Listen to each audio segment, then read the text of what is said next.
And welcome back to The Factor Uncensored. Pay transparency is spreading. More employers are sharing salary ranges in job postings. Now, there's no law right now here in Texas that requires employers to share that information, but advocates say the move benefits women and people of color who statistically do worse in hiring negotiations. Let's bring in our favorite employment attorney, Alfonso Kennard, with the nice shoes. Can you hold those shoes? What are those? Todd's? Boy, those are nice. But anyway, when we talk about pay transparency, first of all, let's set up the definition of that. Sure. Well, transparency in pay schemes is typically available on some websites. The Department of Labor keeps track. Certain state entities keep track of this for purposes of knowing what a prevailing wage is for any type of market. So something that is outside the norm of that is something that is of the public interest, and there needs to be transparency. But as you noted in your introduction, Isaiah, there is constantly resistance to the entire notion of publishing, especially for governmental level employees, what pay scales are. But there is no formal requirement that private companies actually do that. Would there be a benefit for the employee out there, a potential employee, if private companies did that? Well, I think it would, and sometimes the proof is in the pudding. You look at these websites that have popped up. But you know, Alfonso, when I think about it, though, when you think about it, people would be at each other's throats if they knew each other's salaries, and they would be hating on each other. It could be, and that's a good thing, but you know, unfortunately, we don't live in a communist society where everyone is required to be paid the same thing. Right. You know, I'm an employment lawyer. And people won't understand that, though.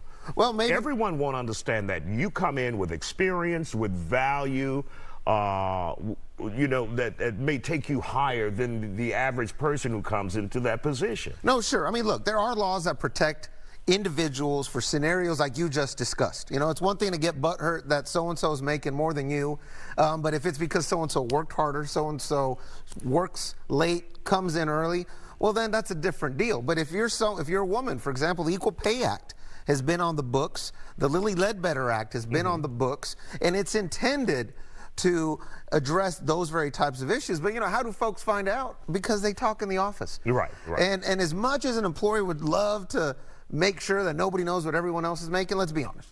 Everybody knows what everybody's making. Why? Because they're at happy hour and they're talking about it. But when it comes right down to it, it is illegal for someone to make less than a counterpart if it's because of their age, their gender, their national origin. Those are the issues that one might encounter. And typically, as you mentioned earlier, women are typically getting paid less. Minorities are getting paid less for the same work. I saw something on where I get most of my news, Facebook, where a lady had applied for a position at her company. But here's the kicker. She already had that job. It was the same position. But she noticed that they were paying $75,000 more for the exact same job. So she said, you know what, I'm going to reapply for that one. But it exists. That's wild and that's mind-blowing. It's just incredible. And for those who, what we've seen is many states making it a part of the law, but this is for public entities, not private entities. That's right. And I mean, even if you Google the mayor of Houston or you Google the county commissioners, you can find their salaries. And current people in current positions and state positions, you can Google that and find their current salaries. But what's the problem here in Texas that we can't find when it comes to state?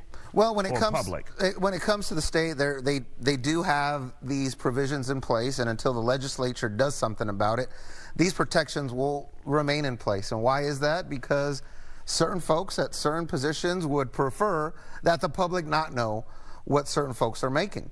But that notwithstanding, anytime we know who the highest paid employees in the state of Texas are for a state entity. They're typically the football coaches at some of these major universities.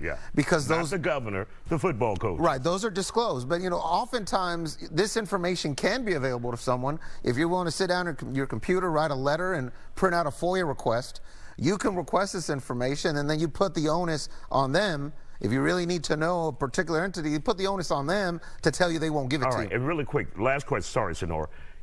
What we have now in many public entities where private jobs is you have you're told not to, or you cannot tell people what your salary is. If there's a state law that comes into effect, would that preclude that? Would that take that off the books where you cannot tell somebody? Well, I mean, that means a private... And really quick. Yeah, an employer can fire you. If you disclose it, they find out, they can terminate you. All right. Alfonso Kennard, employment attorney, thank you for joining us.